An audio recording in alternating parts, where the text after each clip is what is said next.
지역별 주간 테러 정보 아시아 태평양 인도 소식입니다.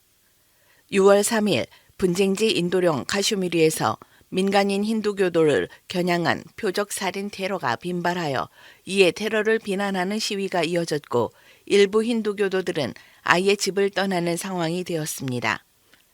2일 인도령 카슈미르 쿨감 지역에서 한 힌두교도 은행원이 괴한의 총격을 받고 사망했으며 같은 날 부두감 지역에서도 이주 노동자 2명이 반군의 총격을 받았습니다.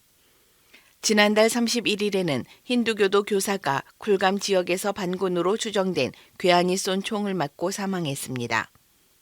올해에만 인도령 카슈미르에서 이슬람 반군 소행으로 추정되는 민간인 16명 이상이 표적 테러에 의해 희생됐으며 민간인을 겨냥한 테러가 증가하자 현지 힌두교도들은 시위를 벌이며 자신들을 안전한 곳으로 옮겨달라고 정부에 호소하고 있습니다.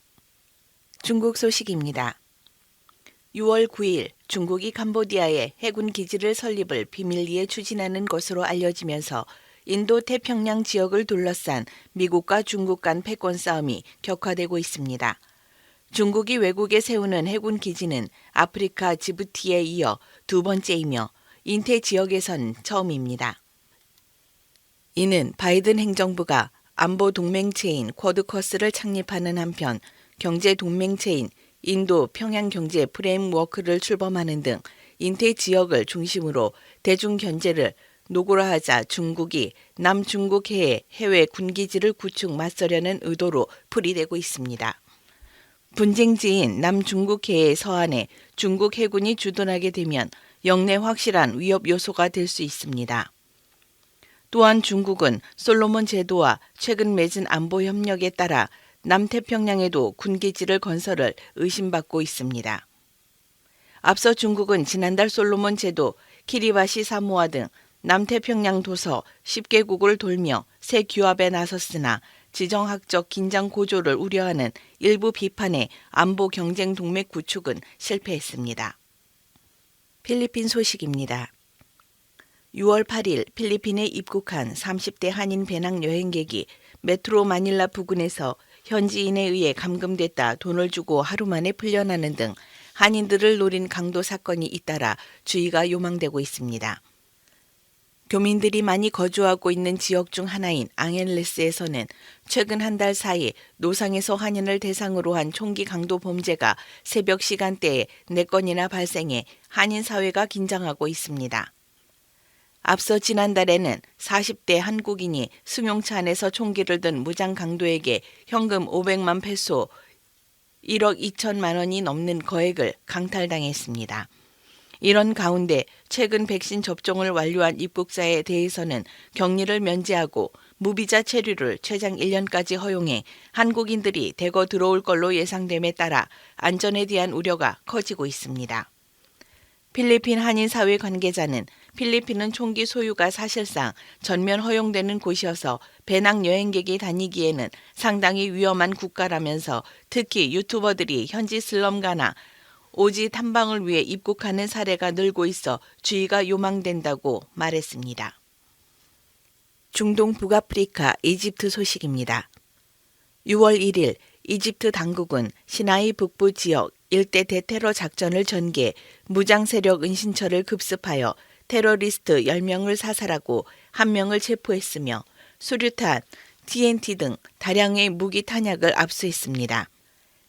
같은 지역 지난 7일, 11일에 ISIS에 의한 공격으로 다수의 군인이 사망한 바 있으며 이에 따라 이집트군은 해당 지역에 대한 대테러 작전을 강화하고 있습니다. 예멘 소식입니다. 5월 28일 언론은 예멘 수도 사나 주택가에 사우디 주도 연합군 정찰 드론이 추락해 사상자 6명이 발생하였다고 보도하였습니다. 사건 직후 후티 반군은 해당 무기인 운용을 정전협정 위반으로 간주하여 격추했다고 주장했습니다. 사하라 이남 아프리카 나이지리아 소식입니다.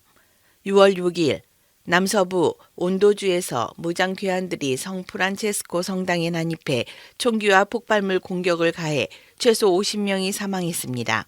사망자 중에는 어린이도 포함되어 있습니다. 용의자들은 20분간 무자비하게 총을 난사했으며 이로 인해 사망자뿐만 아니라 부상자도 수십 명에 이르는 것으로 보도되고 있습니다. 아직까지 살인에 대한 책임을 주장하고 나선 이들은 없지만 이번 공격이 나이지리아 내에서 무자비한 공격을 감행한 플라니족 테러리스트들의 소행일 수 있다고 추정하고 있습니다. 이슬람 급진주의 무장 세력인 플라니족은 나이지리아에서 유목 생활을 하고 있으며 최근 온도주가 방목을 제한한 것에 대한 보복으로 이번 테러를 자행했을 가능성이 높다고 밝혔습니다. 민주콩고 소식입니다. 6월 5일 콩고 이투리주 코만다 부근 45km 떨어진 오토마벨의 마을을 무장 괴한의 공격으로 최소 16명이 사망했으며 추가 공격이 있을 것으로 보입니다. 당국은 무장 세력이 이번 공격으로 주택 30채를 불태웠다고 전했습니다. 현재 아무도 그 공격이 자신들의 소행이라고 주장하지 않고 있는 상황입니다. 이 공격은 이투리주와 부키부 주에서의 포위 상태에도 불구하고 콩고 민주공화국 동부 지역에서 계속되는 무장 공격의 위협을 강조하고 있습니다.